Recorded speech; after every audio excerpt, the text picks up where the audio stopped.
அத்தோடு பெருமானார் அவர்கள் சொன்னாரே, வட்டி கொடுப்பவர், வட்டி வாங்குபவர், வட்டி கணக்கு எழுதுபவர், வட்டிக்கு சாட்சி சொல்பவர், இந்த 4 மீதும் அல்லாஹ்வுடைய சாபம் உண்டாகும் என்று பெருமானார் சொல்லி இருப்பதை நாம் பார்க்கிறோம். இப்போது சில அடிப்படையான வட்டி என்றால் என்ன என்பதற்கு போவதற்கு முன்னாலே சில அடிப்படையான விஷயங்களை நாம் தெரிந்து கொள்ள வேண்டும். ஏன் வட்டியின் மீது இஸ்லாத்திற்கு இவ்வளவு கோபம்? ஏன் இதற்கு இஸ்லாம் இதனை இவ்வளவு உறுதியாக தடை செய்கிறது? உங்களுக்கு எல்லாம் தெரியும், இஸ்லாம் என்ற வார்த்தைக்கு அமைதி என்று கூறலாம். அமைதி எப்போது கிட்டும்? எங்கே நீதி இருக்கோ அங்கதான் அமைதி. நீதி இருக்கிற இடத்துலதான் அமைதி இருக்கு. அநீதிகளும் அக்கிரமங்களும் நடக்கிற இடத்தில் அமைதி ஒருபோதும் இருக்க முடியாது. ஆகவே இஸ்லாம் இந்த உலகத்தில் நீதி நிலைநாட்ட விரும்புகிறது. அல்லாஹ் சொல்கிறான், இந்த இறை தூதர்களை நாம் எதற்காக அனுப்பினோம் தெரியுமா? அவர்களுக்கு தெளிவான சான்றுகளை நாம் அனுப்பினோம். மீசான் என்று சொல்லக்கூடிய தராசு, நன்மையும் தீமையும் அளக்கக்கூடிய தராசு, சத்தியத்தையும் அசத்தியத்தையும் அளக்கக்கூடிய தராசு மீசானை நாம் அவர்களுக்கு வழங்கினோம். எதற்காக? மனிதர்களுக்கு மத்தியிலே நீதி நிலைநாட்டுவதற்காக, நீதிமிக்க ஒரு சமுதாயத்தை உருவாக்குவது. சும்மா அமைதின்னு இஸ்லாம் சொல்லிட்டு இஸ்லாம் அமைதி அவ்வளவுதான் புரிஞ்சுக்கிறீங்க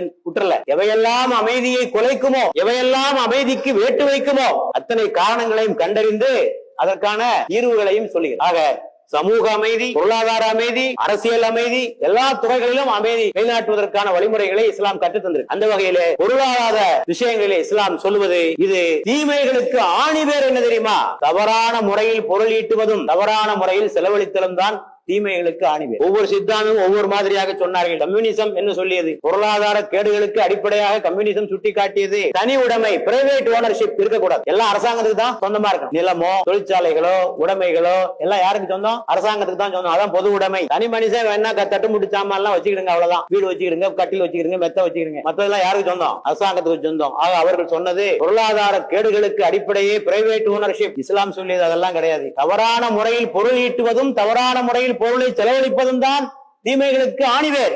ஆகவே இஸ்லாம் இந்த எல்லா தவறுகளையும் ஒழித்து கட்டியது. வட்டியை ஒழித்து கட்டியது. மது, சூது, ஆபாசம், ஏகபோகம், கொள்ளை லாபம், பதுக்கல், ஊக வாணிபம், ஸ்பெகுலேட்டிவ் பிசினஸ் எல்லாத்திற்கும் இஸ்லாம் தடை போட்டு. பாருங்க, அதிகமா எதுல சம்பாத்தியம் வரும்னு பாத்தீங்கன்னா தவறான முறையில் பொருள் ஈட்டுவதற்கு தான் அதிகமான சம்பாத்தியம் அதுலதான் வரும். சாராயத்தில் கிடைக்கிற லாபம் எதுலையும் கிடைக்காது. சூதாட்டத்தில் கிடைக்கிற லாபம் எதுலையும் கிடைக்காது. அதே போல வட்டியில் கிடைக்கிற லாபம் எதுலையும் கிடைக்காது. ஆகவே இது ஒரு பொருளாதார அநீதிக்கு அடிப்படையான காரணமாக அமைந்திருக்கின்ற காரணத்தினால் இஸ்லாம் வட்டியை தடை செய்கிறது.